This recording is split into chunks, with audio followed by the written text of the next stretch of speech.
Salut tout le monde, j'espère que vous allez bien, même si bien évidemment les supporters parisiens, le réveil a dû être un petit peu compliqué au vu du match du PSG face à Dortmund hier, parce que voilà, c'était assez catastrophique. Et donc comme vous vous en doutez, on va en parler pendant cette vidéo et revenir assez longuement sur ce match, parce qu'il y a pas mal de choses à dire. Alors pour commencer, on va parler de la préparation de ce huitième de finale que j'ai trouvé assez désastreuse du côté du PSG. Voilà, j'en avais parlé déjà lundi dans notre émission avant-match où on parle foot.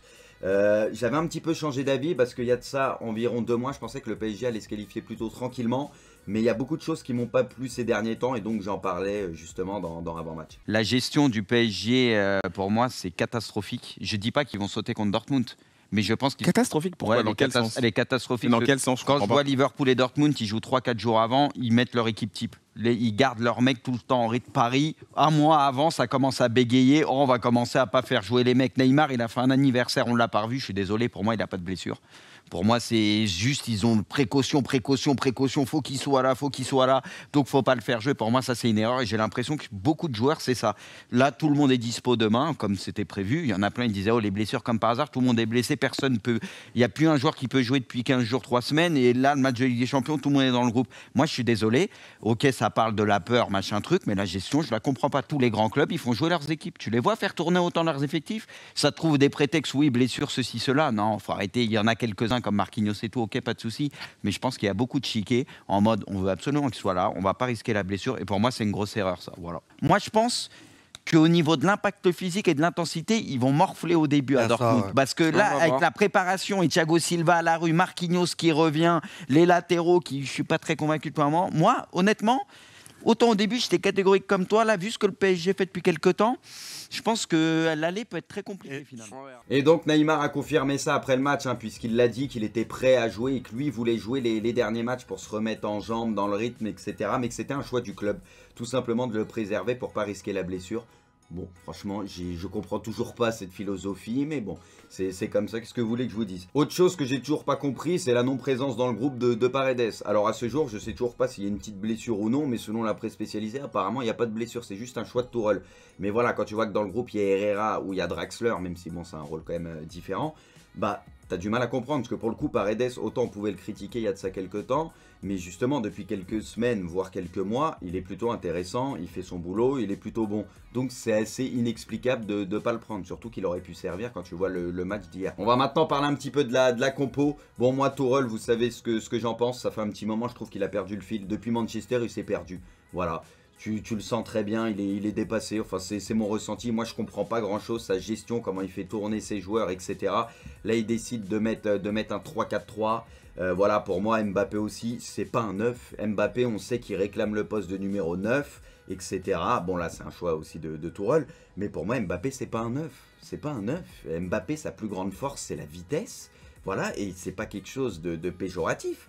C'est un mec qui va à 10 000, il faut le laisser sur le côté, terminé. Ce qui fait que vu qu'il se comporte pas comme un pur neuf, on voit la différence par exemple avec Haaland de l'autre côté, bah forcément, les joueurs se trouvent pas. On voyait Di Maria perdu, bah il n'y a pas de point d'appui, il n'y a pas grand chose. Mbappé est fait pour jouer sur le côté. Je veux dire, tu le vois, ça tourne mal déjà avec cette formation, il y a des joueurs, ils sont perdus. Bon, Tourelle dit qu'ils ont travaillé cette formation, ils l'ont aligné une fois il y a 2 semaines ou 3 semaines.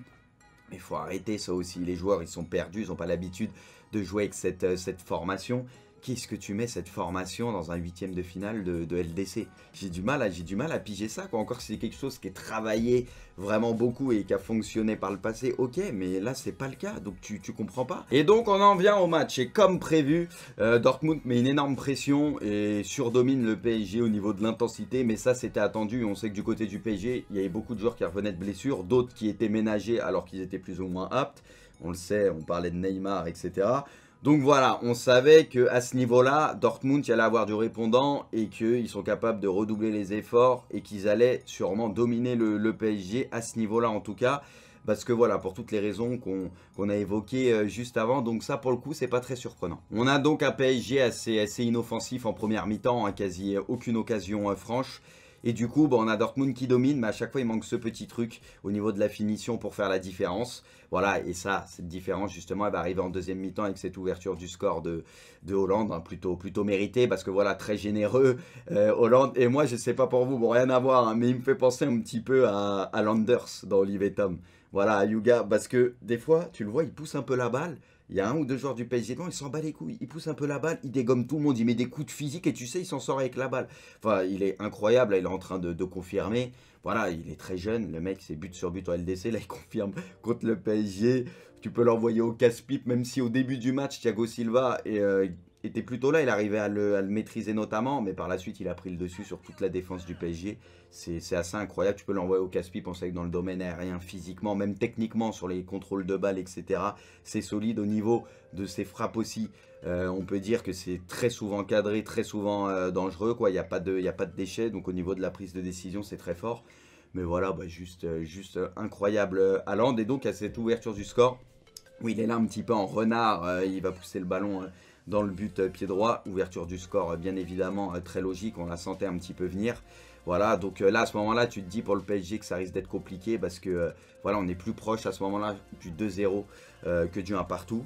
Mais il va y avoir un petit sursaut d'orgueil. Voilà, une petite période où là, le PSG va être dangereux. Il y aura notamment aussi un poteau de Neymar un peu plus tard. Et donc, il y a cette égalisation. De Neymar sur ce travail de Mbappé. Bon, on va parler après du trio offensif du PSG.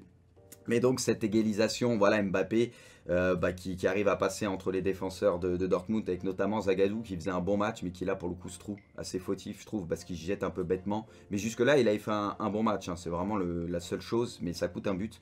Et on le sait avec Dortmund c'est une équipe qui peut de temps en temps défendre pas trop mal mais tu sais qu'ils peuvent commettre des erreurs et eux à chaque fois qu'ils font une erreur ça peut leur coûter un but. Je veux dire, dans l'ensemble, là, ils ont plutôt bien défendu, mais les 2-3 fois où défensivement, ils n'ont pas fait ce qu'il fallait, ça a failli leur coûter 2 ou 3 buts. Donc, eux, t'as l'impression, ils se font sanctionner direct. C'est ça qui est dangereux pour eux à chaque fois. Et du coup, Neymar qui est tout seul et Mbappé qui le voit et donc qui le sert. Et donc, égalisation de Neymar. Et là, tu te dis, Paris s'en sortent bien. Ce 1 partout serait quand même un excellent résultat au vu de cette rencontre. Voilà. Et puis finalement, dans la foulée, en tout cas quelques minutes après, tu as ce but d'Haaland assez incroyable. Assez incroyable, qui va te mettre une mine, mais pleine lucarne. Ça me fait penser un peu au but de Balotelli contre l'Allemagne à l'Euro, je ne sais pas si vous vous rappelez, où il n'avait pas beaucoup d'élan, il avait mis une mine et tu le vois direct, ça part rectiligne, bam, et il te fusille le but. Ça m'a fait penser un petit peu à ce but-là. Mais finition incroyable d'Haaland, le mental, enfin Hollande, mais je vais l'appeler Haaland. Finition incroyable, voilà. Ça va être... ouais, lui, je crois que c'est acté, ça va être quelque chose, lui. Il n'y a plus trop de doute maintenant, ça va être exceptionnel. Et donc voilà, 2-1 pour Dortmund. Et c'est à ce moment-là où tu te dis aussi, Tourelle, mais à quoi il joue? Puisque déjà, il y a eu cette compose 3-4-3, on le sait. On se dit c'est très risqué, parce que les joueurs n'ont pas l'habitude de jouer avec ce système. Et finalement, il met ce 3-4-3.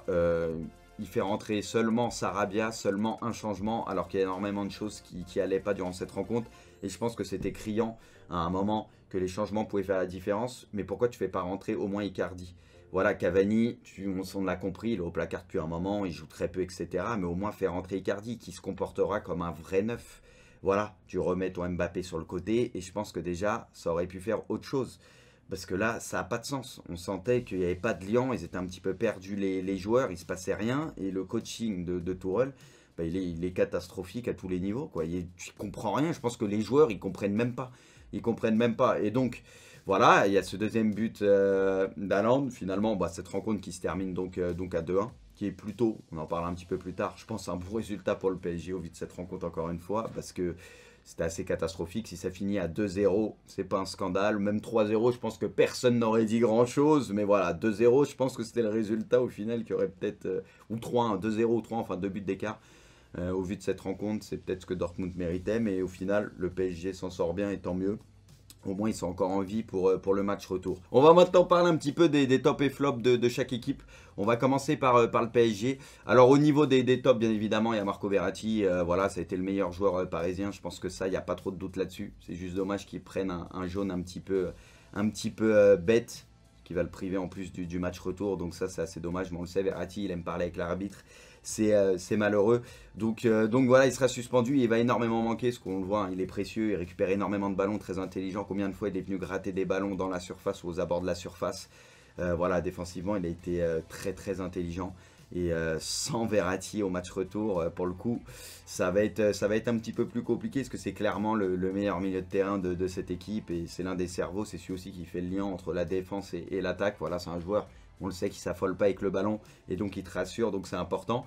Au top, alors là c'est petit top, hein, j'y vais pas, voilà, mais je trouve que Kurzawa a été plutôt pas mal. Alors forcément, on a tous en tête ce débordement côté gauche où il dribble tout le monde et ça finit renversement d'aile, pied droit et ça part en touche. Voilà, mais je trouve, j'en attendais pas énormément de lui et finalement je l'ai trouvé plutôt pas mal, hein. Il a fait son taf en tout cas par rapport aux joueurs du PSG, à la moyenne du PSG. Je trouve qu'il fait partie des bons points personnellement. Donc voilà, Kurzawa, alors qu'on pouvait avoir quand même des doutes, même si ces derniers temps c'est vrai que ça allait un petit peu mieux.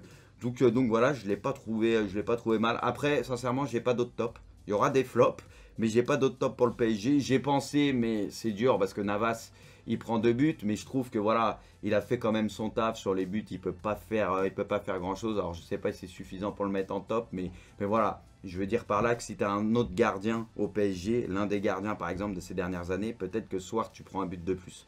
Voilà, parce qu'il a quand même fait des sorties, des choses où il s'est pas trouvé. Donc voilà. Maintenant les points positifs du côté de Dortmund. Il y en a beaucoup, bien évidemment. Mais j'ai envie de mettre en avant aussi Witsel. Witsel que j'ai trouvé exceptionnel. Il a mangé tout le monde au milieu de terrain. Il a mangé les Parisiens très clairement. Voilà, il gagnait tous ses duels, techniquement très propre. Vraiment, Witsel impressionnant. Emre Can aussi, hein, pour le coup, on l'a vu. Hein, très bon mercato de Dortmund parce que Emre Can, lui aussi, a fait un bon match. Et bon, bah, Haaland, on va forcément en parler. Donc voilà, c'est très intéressant. Mais Witsel, moi, je trouve que il a crevé l'écran, il était omniprésent, il grattait tous les ballons, vraiment incroyable. Donc maintenant on va parler un petit peu d'Haaland, encore une fois. Il est beaucoup trop fort, il est trop complet, voilà, il a que 19 piges, il a peur de personne, il a le sens du but, il va vite par rapport à sa taille, il est adroit quand même devant le but, il prend souvent les bonnes décisions. Le mec il cavale comme personne, je crois qu'il a fait plus de 10 km, 10 km et demi sur ce match-là. Le mec, il met une intensité de fou, il cavale non-stop, il a tout, quoi, il a tout, donc c'est assez fou, quoi. Maintenant, jusqu'où il va pouvoir aller, ce mec-là, je sais pas, mais en tout cas, il fait peur, parce que à lui tout seul, il l'envoyait des fois au casse-pipe, et tu sais qu'il allait gratter des ballons, récupérer les ballons, et laisse tomber, il est beaucoup trop complet. Et donc c'est vrai qu'il va bouffer, mais ça va être le cauchemar de beaucoup de défenseurs dans les années à venir. Je vois pas comment c'est possible autrement. On peut parler aussi de Sancho. Voilà, bah c'est l'un des jeunes les plus prometteurs, l'un des plus forts. Et on a compris, on a vu pourquoi hier. Hein. Bon, on le sait déjà depuis un moment. Hein. Mais voilà, lui aussi confirme. Assez inarrêtable, intenable. C'est très compliqué de le prendre en un contre un, on l'a vu. Il aime bien aussi re-rentrer pour faire sa petite enroulée. C'est lui qui s'est créé la première occasion d'ailleurs de ce match. Vraiment très fort Sancho. Donc voilà, un joueur qu'on aime beaucoup. Et puis bah, les autres points positifs, j'ai envie de vous dire, c'est un peu toute l'équipe. Hein, j'ai pas grand chose à dire. Donc voilà, que des points positifs quasiment. Maintenant, on va passer aux points négatifs. On va commencer par le PSG. Je vais parler du trio d'attaque.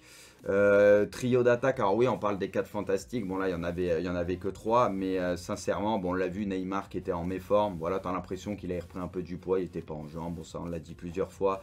C'était assez criant. Du coup, bah, t'avais pas un Neymar en jambes pour faire ses petites accélérations. Tu sentais qu'il lui manquait un peu le coup de rein. Donc, c'était compliqué. Voilà, pas mal de déchets aussi au niveau des passes que tu le sentais agacé, Neymar, tout simplement.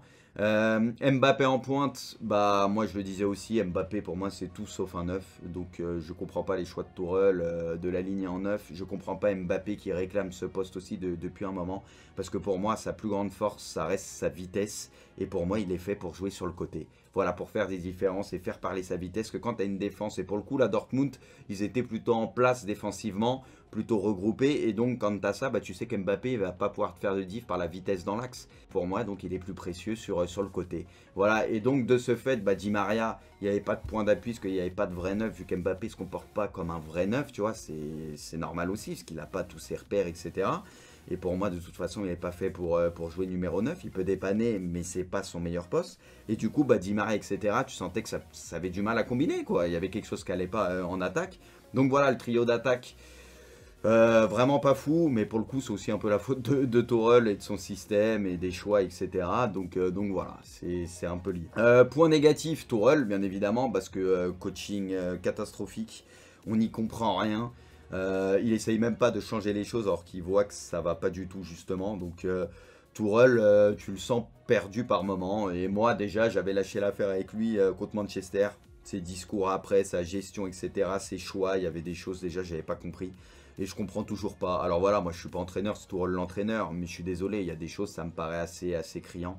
Donc pour tout le monde en tout cas. Donc voilà, moi Tourelle, sincèrement je pense que c'est pas l'entraîneur qu'il faut au PSG. Et au niveau peut-être d'autres joueurs, j'ai envie de parler de Gueye et Thiago Silva. Gueye que j'ai trouvé personnellement, je trouvais que c'était l'un des pires parisiens à la rue quasiment toute la rencontre. Voilà, il se faisait manger notamment par les Witsel, par le milieu de terrain. Mais voilà, il gardait le ballon trop passif. Donc il a perdu pas mal de ballons. Donc j'ai envie de mettre Gueye et aussi Thiago Silva, même si au début de match c'était plutôt pas mal. Et puis après, Haaland et le reste de l'équipe a pris le dessus. Et donc tu as eu de nouveau un Thiago Silva fébrile. Mais voilà, on peut englober un peu tout le PSG, hormis peut-être Verratti. Qui vraiment a été au niveau. Mais voilà, le PSG dans son ensemble a été assez catastrophique. Et du côté de Dortmund, même si je veux vraiment pas mettre de points négatifs parce que c'est dur d'en mettre, j'ai trouvé peut-être Torgan Hazard un petit peu en dessous du reste de l'équipe. On ne l'a pas trop vu. Donc voilà, c'est le seul petit truc. C'est le joueur comme ça qui me vient, que j'ai trouvé moins bon que le reste de l'équipe. Voilà. Alors on va maintenant essayer un petit peu de se projeter au match retour. Même si bien évidemment c'est dans 3 semaines et il peut se passer énormément de choses en 3 semaines. Mais voilà, finalement Paris qui perd que 2-1. C'est plutôt un bon résultat vu la rencontre. Voilà, 2-1 tu marques à l'extérieur, etc. 1-0 suffit au retour par exemple. Voilà, il peut se passer beaucoup de choses. Donc c'est pas un mauvais résultat. Donc déjà ça c'est un des premiers points. Par contre ce qui est inquiétant c'est les suspensions de Meunier et Verratti. Alors Meunier un peu moins parce qu'il est plus facilement remplaçable. Verratti pour le coup on l'a vu, ça a été le meilleur parisien. Et pour moi il fait partie des rares joueurs qui sont irremplaçables dans cette équipe. Donc Verratti ça va être un énorme manque bien sûr. Parce que voilà, personne au milieu de terrain peut faire ce qu'il fait au PSG. Donc ça pour le coup ça fait un petit peu tâche. Après, on espère bien sûr que les joueurs du PSG seront un peu plus en forme, notamment les gros joueurs. On parle de Neymar, peut-être Thiago Silva, qui aura retrouvé un petit peu de niveau aussi, qui sera un peu plus en jambes. En tout cas, on l'espère. Donc moi, de mon côté, sincèrement, je pense que le PSG peut vraiment se qualifier. Voilà, et ils vont peut-être le faire. Parce que dans 3 semaines, ils sont capables de faire un très bon match à la maison. Ça, je le pense réellement. Parce que voilà, mais il faut remettre en jambes Neymar, etc. Le reste, qui est plus de blessures. Mais il faut faire jouer les mecs. Je veux dire, il faut les faire jouer, sinon comment tu veux qu'ils soient en forme et qu'ils puissent mettre de l'intensité ou résister à l'intensité d'un Dortmund ou quoi. Donc voilà, maintenant il faut les faire jouer. Après, je pense qu'au-delà de ça et au-delà du résultat, enfin moi qui suis pas supporter du PSG, vous le savez, supporter de Nantes, mais j'ai parlé avec quelques supporters du PSG par exemple, j'ai l'impression qu'il y a de la résignation. En mode, de toute façon, même si on passe Dortmund, ça ira pas loin. Et moi j'ai ce sentiment-là aussi, parce que tu as l'impression qu'année après année, il se passe rien, il y a toujours les mêmes problèmes de gestion, etc. Et toujours la peur qui arrive au même moment. Après, ça nous dit oui, il faut arrêter de parler de peur. Mais c'est les joueurs qui transmettent ça. Chaque année, c'est la même chose. Donc en fait, le problème, c'est que c'est pas impossible qu'ils battent Dortmund. C'est vrai que là, au vu du match, tu te dis bon, ça va être compliqué, mais ça serait pas une grosse surprise non plus. Avec ce PSG-là et cette ère-là, je suis résigné. Alors si ça se trouve, je dis ça et dans 3 ou 4 mois, le PSG il sera en finale de LDC et voilà, et tant mieux.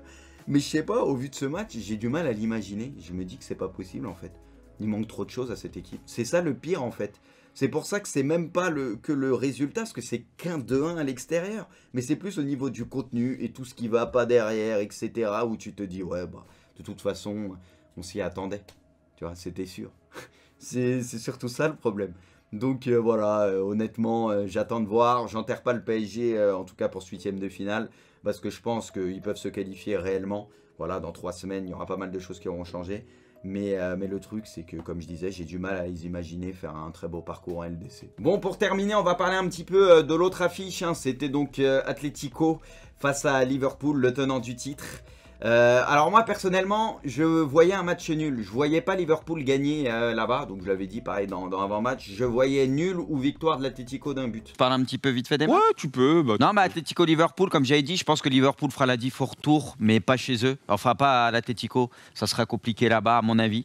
Ils peuvent gagner, mais ça sera pas simple. Donc voilà, je vois pas l'Atlético perdre à la maison, donc nul. Mais j'avais dit nul, hein. J'avais dit nul, donc je me suis trompé. Mais voilà, en tout cas, je voyais pas Liverpool gagner là-bas, parce qu'à l'Atlético, l'Atlético, c'est toujours trop compliqué. Et on l'a vu, hein. Liverpool a cadré 0 tir, tout simplement. Bon, il y a eu quelques occasions, une tête de Salah qui passe de peu à côté, etc. Mais voilà, ils n'ont pas été aussi dangereux. Et c'est logique parce qu'on sait que l'Atlético peut défendre pendant des heures et des heures. En plus, ils ont ouvert le score rapidement. Voilà, avec un petit peu de réussite, petit cafouillage et Saúl qui suit bien et donc ouvre le score. Et puis après, tu sais que voilà, si eux ils ouvrent le score d'entrée, bah après c'est un enfer. Ils vont défendre très bien. Ils ont eu des occasions, notamment Morata qui va glisser, etc. Ils ont à peu près 3 grosses situations. Donc ça pouvait presque faire un 2-0. Bon, ça pouvait faire aussi un 1, mais ça pouvait faire un 2-0. Et voilà, eux pour le coup, ils n'ont pas pris de but, donc c'est idéal. Après, il faut se rappeler que l'année dernière, ils avaient gagné 2-0 à l'aller contre la Juve. Et puis au retour, ils s'étaient pris 3-0. Dont un petit triplé de Cristiano, la fameuse célébration, vous en rappelez. Donc voilà, c'est loin d'être fini, surtout qu'à Liverpool, bah forcément, ils vont être dominés. Ça va être en mode rouleau compresseur à Liverpool. Mais on sait que s'il y a une équipe qui peut résister, ça peut être l'Atlético. Moi, j'avais dit avant que c'était le pire tirage pour Liverpool. Et voilà, pour moi, c'est pour ça que ça ne me surprend pas plus que ça. C'est une équipe qui est ultra casse-couille à jouer. Et en tout cas, ils sont en position idéale parce qu'ils vont arriver là-bas. Bah, dès le début, ils vont défendre comme des oufs. Et ils savent qu'ils vont avoir quelques coups à jouer en contre. Et il suffit qu'ils en mettent un. Et là, Liverpool, il faudra en mettre 3. Et voilà, Liverpool en est capable. Liverpool peut gagner 3-1, même un 4-1 peut-être. Si Liverpool, ça prend feu, on le sait. Mais on sait aussi que ça peut tenir, l'Atlético. On sait aussi que ça peut tenir. C'est peut-être la seule équipe au monde à l'heure actuelle qui peut tenir défensivement quasi tout un match contre Liverpool. On le sait aussi. Donc en tout cas, ça va être super intéressant. Et puis voilà, on va voir la réaction au retour de Liverpool, qu'on va pas enterrer non plus. Mais en tout cas, j'ai hâte de voir ça. Et cette équipe Atlético, qu'on aime ou non le jeu, t'es obligé de louer ça quand même. Ils sont trop casse-couilles. C'est l'équipe la plus dure à jouer. C'est pas l'équipe la plus forte, mais c'est la plus dure à jouer, on le sait tous. C'est pas pour rien qu'ils sont allés 2 fois en finale d'LDC. Ils ont fait des demi qui sont aussi casse-couilles depuis un certain temps. C'est pas l'équipe du coin. Ok, au niveau du jeu, c'est pas les plus beaux à voir jouer. Mais putain, qu'est-ce qu'il faut se les taper, l'Atlético. Ah, c'est un enfer. Et du coup, bah, ça va être un sacré casse-tête, je pense, pour Liverpool et Klopp. Après, est-ce qu'ils vont renverser cette rencontre? C'est possible, bien évidemment. Mais c'est pas garanti non plus. Donc hâte de voir ça, ça va être super intéressant. Bon, voilà les amis, hein, j'ai dit beaucoup de choses. J'espère que cette petite vidéo débrief, j'espère que cette vidéo débrief vous aura plu. N'hésitez pas à réagir en commentaire, hein, à donner aussi votre avis, les tops, les flops. Est-ce que le PSG va le faire au retour selon vous, etc. Voilà, même si c'est en 3 semaines, hein, le but c'est aussi qu'on discute et que chacun donne son avis. En tout cas, merci. J'espère que cette vidéo vous aura plu. Et puis moi, je vous dis à très bientôt pour une prochaine vidéo. Allez, ciao.